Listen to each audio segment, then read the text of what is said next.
Good evening and welcome to the Channel Studios here in London with your international news around the world in 5. A UK patient has become the first man in the world to receive the AstraZeneca coronavirus vaccine. Brian Pinker is the first recipient of the newly approved Oxford University jab. Around 53,000 doses are initially being rolled out to 6 hospitals in the UK.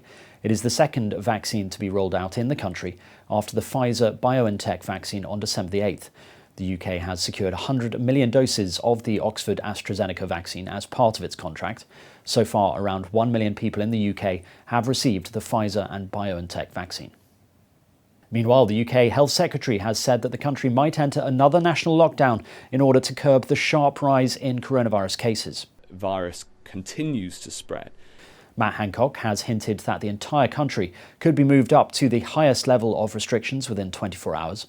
The UK has recorded another 54,990 people testing positive for COVID-19 in the country, marking the 6th day in a row that new cases have exceeded 50,000. Mr. Hancock said these measures are necessary as the NHS is under significant pressure. A UK judge has ruled that Julian Assange cannot be extradited to the US, citing mental health concerns.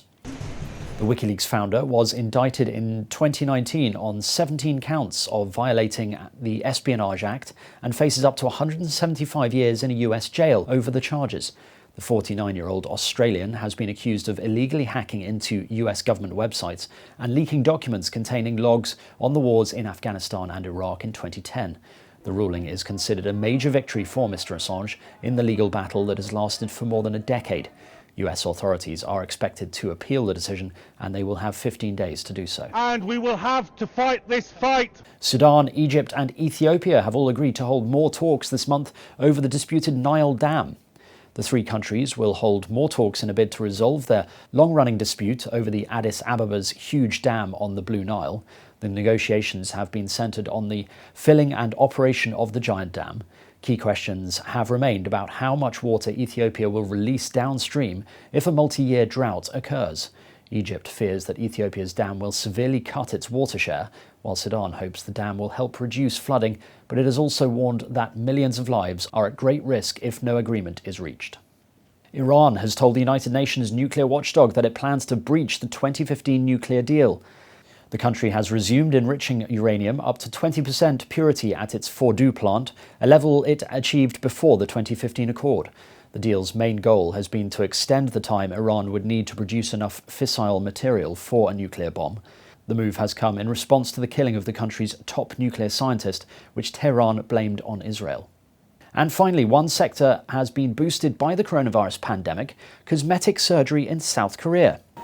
The number of procedures done during the pandemic increased last year thanks to the face mask mandate and widespread work from home policies. The ability to recuperate at home and wear a mask in public without drawing attention have been deciding factors. Cosmetic surgeons have said that patients are interested in all parts of the face, especially the ones where bruises and swelling can be covered by a mask. South Korea is considered the world capital of plastic surgery, even during non-pandemic times.